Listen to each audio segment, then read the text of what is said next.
Alright guys, nasaglitan kami dito kasi may pinunta kaming pagawain ng motor. Naisipan namin yung anak ko na magpagupit. Ayan, maganda na yung gupit. Alright, ayun o. Hindi na siya mainit. Tapos ako naman guys, dating gupit. Dating chupet.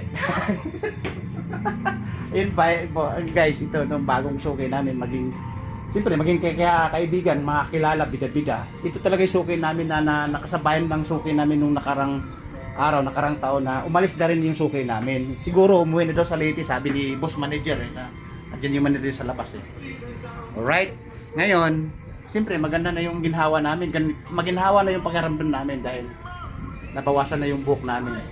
Ready to ride na, ready to work. At new looking, right? Ayan. Ayan si boss. Boss pagkakuha pag wala tayong ginagawa, pagka malay mo, pag swertihin tayo, magkaroon tayo ng ayuda kahit papaano, di ba? Pag walang ginawa, share and like lang naman. Yan lang naman Yan naman ang takbo ng mga vloggers, at mga followers. Tagatawa, pag malungkot, tignan mo yung videos ko. Iyon, happy ka na. Kasi yung karamihan talaga ng mga videos ko guys, kahit mga bata, boss, tuwa sa mga videos, andyan naka-upload din. Mga followers ko, mga solid. Na habang nag-acting tayo, nagsasayaw tayo, kumakanta, nakikita nila yung mga moves natin. Maski ikaw, baka tumawa ka mag-isa, boss, siyempre, huwag kang tumawa mag-isa, baka mamaya makita ka ng kasama, baka akala ano nangyari. Simple lang, no? Alright guys, ito na pauwi na rin kami. I-gamit ko, i-free pala gamit ko. Nakahawakan mo muna. Pauwi na rin kami guys. Alright. Tapos pupunta kami doon sa paggawa ng motor. Punta sa paggawa ng motor doon. Okay na. Alright guys. Boss, salamat no. Kasi kasama mo. Hindi na nakapagpaalam dahil tayo doon. Alright, ayun na. Nakalabas na kami guys.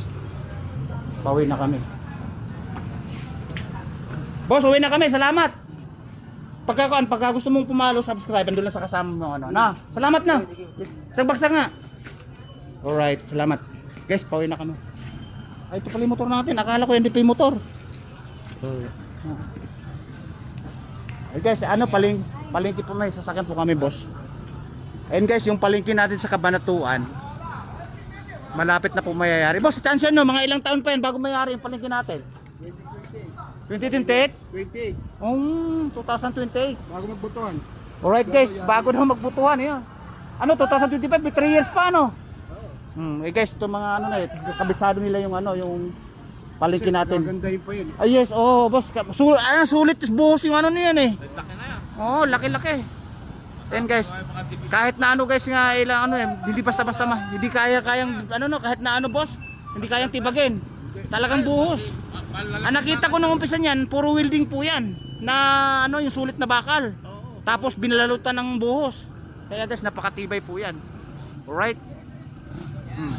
Paano guys? Mga boss, 4 na channel pupunta natin. Instagram, YouTube, Facebook, TikTok. Vlogger po ako. Salamat sa inyo. Boss, salamat. Baka mga sir, mga boss, shout out kayo. Mga kamag-anak kayo sa ibang bansa. Baka mayroon lang naman. Pwede niyo yung sabihin yung mga hinahanap nyo, mga kaibigan, mga kumpare, tita, tito, pinsan. Alright? Ay, pero magbago magbutuhan, yari yan. Yun guys, hinihintay ng mamamayan dito sa sa Cabanatuan Kasi ang palengke natin, papunta pa doon sa may San Isidro, may rough road doon. Di ba na may palengke din dito sa may Pero yari nyo sa may dating sangitan. Sa may Kapitan Pepe, boss? Meron dito. Oo. Napunta na nga kami doon kasi masyadong lubak. Yung daan na gano'n, papasok na gano'n. Hindi. Dito kayo dumaan sa kabila. Kasi simentado yun. Alright guys, napag-usapan lang namin yung yung palengke talaga. Kasi malapit na mayari. Sobrang ganda. Hindi ko malaman kung SM to Hindi. Palengke talaga. Ang balita na nga daw, sa tindahan, puro damitan. Tapos sa baba yung wet market. Right. Pero balita, yung DFA, hindi pa. DFA. Ang dami ng Mayor, Mga bali-balita lang naman. Alam pa naman tayo. Alright guys Ay guys, alam naman kasi dito sa atin bali-balita, chismoso. Mas trending boss yung Marites. Ayan, right?